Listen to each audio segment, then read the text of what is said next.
Hello అండి, నమస్తే. నేను Srilakshmi. Welcome back to Srilu smart and simple. ఈరోజు మన వీడియోలో చాలా సింపుల్గా ఉండే సరికొత్త చిట్కాలండి. మీరు వీడియోని చివరి వరకు చూసి మీకు ఏ టిప్ నచ్చిందో నాకు తప్పకుండా కామెంట్ సెక్షన్లో తెలియజేయండి. ముందుగా వీడియోని లైక్ చేయండి. మీరు ఇంతవరకు మన ఛానల్ని సబ్స్క్రైబ్ చేసుకున్నట్లయితే తప్పకుండా సబ్స్క్రైబ్ చేసుకుని పక్కనే ఉన్న బెల్ ఐకాన్ని యాక్టివేట్ చేసుకోండి. ఇప్పుడు ఇంకా ఫస్ట్ టిప్ అండి. చూడండి, గ్యాస్ స్టవ్ అనేది మనం సింపుల్గా ఎలా క్లీన్ చేసుకోవచ్చో చూద్దాం. మనం వంట అయిపోయిన తర్వాత చూడండి, గ్యాస్ స్టవ్ అనేది కాస్త జిడ్డుగా అనిపిస్తుంది. అలా ప్రతిరోజు ఉంటుంది కాబట్టి మనం చాలా సింపుల్గా ఎక్కువగా శ్రమ పడకుండా ఎలా క్లీన్ చేసుకోవచ్చో చూద్దామండి. దీనికోసం సింపుల్గా ఒక స్ప్రే తయారు చేసుకోవాలండి. మనకి దానికోసం ఒక బాటిల్ కావాల్సి ఉంటుంది. ఇలాంటి కూల్ డ్రింక్ బాటిల్ అయినా లేదంటే వాటర్ బాటిల్ అయినా తీసుకోవాలి. ఈ బాటిల్లోకి చూడండి సుమారుగా ఒక 2 స్పూన్లు ఉండే అంత డిష్ వాష్ జెల్ తీసుకుంటున్నానండి. అలాగే ఇంకా చూడండి వెనిగర్ ఒక 1 కప్ తీసుకోవాలి. మిగతావన్నీ కూడా ఇలా ప్లెయిన్ వాటర్ తీసుకోవాలండి బాటిల్లోకి. దీనికి ఇప్పుడు చూడండి ఇలాంటి స్ప్రేని ఫిట్ చేసుకోవాలి. ఈ స్ప్రే పైప్ అనేది చాలా తక్కువ కాస్ట్ ఉంటుందండి. నేనైతే 20 రూపీస్కి కొన్నాను. చాలా సింపుల్గా ఉంటుందన్నమాట గ్యాస్ స్టవ్ క్లీనింగ్ అనేది. చూడండి, స్టవ్ పైన ఇలా స్ప్రే చేసుకోవాలి. అలాగే టైల్స్ పైన కూడా స్ప్రే చేసుకోవాలండి. ఈ స్ప్రేని మనం ఒక్కరోజు తయారు చేసి పెట్టుకుంటే సుమారుగా వారం రోజుల వరకు వస్తుందండి. ఇప్పుడు ఇంకా నీట్గా ఒక క్లాత్తో తుడుచుకోవాలండి. చాలా సింపుల్గా స్టవ్ అనేది కాసేపట్లో మెరిసిపోతుందండి. వెనిగరు జిడ్డుని చాలా త్వరగా పోగొడుతుందండి, కానీ దాని స్మెల్ అందరికీ పడదు. అలా వెనిగర్ స్మెల్ పడకపోతే నీళ్ళల్లో సర్ఫ్ అండి, బట్టల సర్ఫ్ను కలిపి ఇలాగే స్ప్రే బాటిల్లో పోసి కూడా యూస్ చేసుకోవచ్చు. చూడండి, స్టవ్ మనకి చాలా ఈజీగా సింపుల్గా క్లీన్ అయిపోయిందండి. ఇలా తుడుచుకున్న ఈ క్లాత్ని చక్కగా మనం ఎండలో ఆరేసి 2-3 రోజులకు ఒకసారి వాష్ చేసుకుంటే సరిపోతుందండి. ఇప్పుడు సెకండ్ టిప్ చూద్దాం. అదేంటంటే చూడండి, కిచెన్లో మనం ఇలా ఉల్లిపాయలు వెల్లుల్లిపాయలు పొట్టు తీసినప్పుడు అలాగే కూరగాయలు కట్ చేసినప్పుడు వేస్ట్ అది వస్తుంది కదండి. ఆ వేస్ట్ని ప్లాట్ఫామ్ పైన అలాగే వదిలేసామంటే మనకి వంట అయిపోయిన తర్వాత క్లీనింగ్ అనేది కొంచెం ఎక్కువ టైం పడుతుందండి. అలా కాకుండా ఇలా సింపుల్గా చేయొచ్చు. నేను ఇక్కడ ఒక డైనింగ్ టేబుల్ షీట్ వేసుకున్నానండి. ఒక చిన్న ముక్కని ఇలా కట్ చేసి వేసుకున్నాను. చినిగిపోయిన పాత డైనింగ్ టేబుల్ కవర్ అండి అది. ఆ షీట్ పైన ఇలా చాపింగ్ బోర్డు పెట్టి మనం వెజిటబుల్స్ కట్ చేసుకున్నామంటే వేస్ట్ అంతా కూడా అలా షీట్లో వేసేయొచ్చండి. కటింగ్ అయిపోయిన తర్వాత చూడండి, ఇలా షీట్ పలానా తీసుకెళ్ళి వేస్ట్ అంతా కూడా ఇలా డస్ట్బిన్లో వేసేయచ్చు. ఇలాంటి షీట్స్ లేనట్లయితే మనకి శారీస్కి కవర్స్ వస్తాయి కదండి, ఆ కవర్స్ వేసి కూడా ఇలాగే కట్ చేసుకోవచ్చు. ఇలా వేస్ట్ పడేసిన తర్వాత క్లాత్తో ఒకసారి క్లీన్ చేసుకుని ఎప్పుడన్నా ఒకసారి వాష్ చేసుకుంటే సరిపోతుందండి. ఇలా చేయడం వలన మన పని కూడా చాలా తగ్గుతుందండి. ఇప్పుడు థర్డ్ టిప్ చూద్దాం.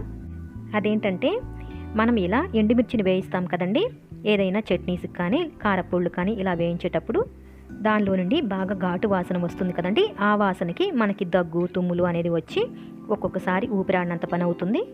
ఇలా వేయించేటప్పుడు కొద్దిగా కల్లుప్పు వేసి వేయించారంటే ఆ ఘాటు వాసన రాదండి. మీరు కారపొడి కానీ చట్నీ కానీ ప్రిపేర్ చేసుకునేటప్పుడు ఆల్రెడీ మనం ఉప్పు వేసాం కాబట్టి ఉప్పు అనేది తగ్గించుకుని వేసుకోండి. ఇప్పుడు ఫోర్త్ టిప్ చూద్దామండి. మనం పూరీ కానీ చపాతీ కానీ చేసేటప్పుడు పిండిలో కొద్దిగా సాల్ట్ వేసి అలాగే కొద్దిగా నూనె వేస్తాం కదండి. చపాతీలు పూరీలు మెత్తగా రావాలని ఇలా నూనె కానీ లేదంటే కాసిన పాలు కానీ వేస్తాం. వీటితో పాటుగా చూడండి, ఒక గిన్నెలోకి 1/2 టీ స్పూన్ పంచదార వేస్తున్నానండి. దీన్ని ఇలా వాటర్లో బాగా కరిగించాలి. ఈ వాటర్ని ఇప్పుడు చూడండి ఇలా పిండిలో పోసి పిండి మొత్తానికి ఇలా బాగా పట్టించాలండి. పూరీ కానీ చపాతీ కానీ చాలా టేస్టీగా ఉంటాయండి ఇలా కనుక మనం కొద్దిగా పంచదార వేస్తే. నేను ఇక్కడ సుమారుగా ఒక 10 చపాతీలు అయ్యేంత పిండి కలుపుతున్నానండి. ఇలా 10 చపాతీలు సరిపోయే పిండికి 1/2 టీ స్పూన్ పంచదార వేసానమాట. మీరు వీడియోని లైక్ చేశారని అనుకుంటున్నాను. చేయని వాళ్ళు ప్లీజ్ అండి ఇప్పుడే లైక్ చేయండి. ఇప్పుడు ఇంకా 5th టిప్ అండి. ఇక్కడ మనం షాంపూ గురించి చిన్న టిప్ చూద్దాం. తలస్నానం చేసేటప్పుడు షాంపూని చేతిలో వేసుకొని అలాగే మనం తల రుద్దుకుంటాం కదండి. అలా చేయడం వలన మనకి షాంపూ కాస్త ఎక్కువగా పడుతుంది. నేను చెప్పిన విధంగా చేశారంటే షాంపూ మనకి చాలా తక్కువ పడుతుందండి. ఇలా ఒక మగ్గులోకి షాంపూ మనకి అవసరమైన మన జుట్టుకి అవసరమైనంత షాంపూని ఇలా మగ్గులో వేసుకొని కొద్దిగా వాటర్లో డైల్యూట్ చేసుకోవాలి. ఈ నీళ్ళని ఇలా కొద్దిగా తీసుకుని మనం కుంకుడు రసంతో ఎలా అయితే తలస్నానం చేస్తామో అలాగే చేసేయచ్చండి.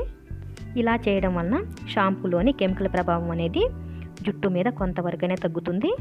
అలా మగ్గులో నుండి తీసుకోవడానికి కుదరకపోతే ఇలా ఒక బాటిల్లో పోసి యూస్ చేసుకోవచ్చండి. ఒక 2-3 రోజుల వరకు ఈ వాటర్ అనేది బాగానే ఉంటుంది. ఈ టిప్ అనేది ప్రతి ఒక్కరికి చాలా యూస్ఫుల్గా ఉంటుంది. ఇప్పుడు ఇంకా 6th టిప్ అండి. మనం కొత్త చెప్పులు వేసుకున్నప్పుడు అవి స్టార్టింగ్లో టైట్గానే ఉంటాయండి. దానివల్ల మన కాళ్ళు ఎర్రగా కంది ఒక్కొక్కసారి కాళ్ళకి బొబ్బలు కూడా వస్తూ ఉంటాయి. అలా కాకుండా చెప్పులు వేసుకునే ముందే ఇలా కొద్దిగా వ్యాజ్లైన్ని అప్లై చేయాలండి. ఆ బెల్ట్కి అదంతా కూడా ఇలా వ్యాజ్లైన్ని అప్లై చేయాలి. ఇలా రాసుకుని మనం కొత్త చెప్పులు వేసుకుని ఎంత దూరం నడిచినా సరే మనకి ఎలాంటి ఇబ్బంది ఉండదు. ఈ చిట్కా కూడా అందరికీ బాగా యూజ్ అవుతుంది కదండి. ఇప్పుడు 7th టిప్ అండి. ఇంట్లో మనకి కీస్ అనేది ఒక్కొక్కసారి కీ చైన్ పోవడం వలన ఇలా సింగిల్గా మిగిలిపోతూ ఉంటాయండి. వీటిని ఇలాగే కీస్ పెట్టే స్టాండ్కి హ్యాంగ్ చేయడానికి కూడా కుదరదండి. దానికోసం మనం సింపుల్గా చిట్కా చూద్దాం. చూడండి, నేను ఇక్కడ ఒక మెటల్ బ్యాంగిల్ తీసుకుని కట్ చేశానండి. కట్ చేసి ఈ కీస్ అన్నీ కూడా ఈ బ్యాంగిల్లోకి ఇలా తొడుగుతున్నాను. ఈ బ్యాంగిల్ని ఇలా మెలక వేసి చుట్టేయాలండి. దీన్ని ఇప్పుడు మనం కీస్ పెట్టే స్టాండ్కి ఈజీగా హ్యాంగ్ చేసుకోవచ్చు. ఇంకో విధంగా కూడా చేయొచ్చండి. చూడండి, ఇలా సేఫ్టీ పిన్ కూడా ఎక్కించి అలాగే హ్యాంగ్ చేసుకోవచ్చు. ఇలా చేయడం వలన మనం కీ చైన్ కొనే వరకు కీస్ అనేది ఎక్కడా మిస్ అవ్వకుండా ఉంటాయండి. ఇప్పుడు లాస్ట్ టిప్ అండి, 8th టిప్ చూద్దాం.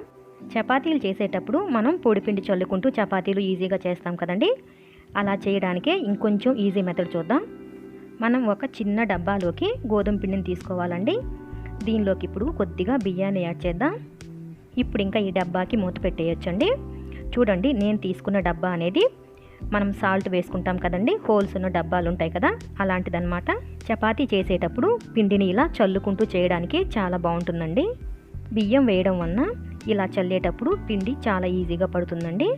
ప్రత్యేకంగా ఒక గిన్నెలోకి పొడిపిండి తీసుకుని చేతులతో చల్లే పని లేకుండా ఇది చాలా సింపుల్గా ఉంది కదండి.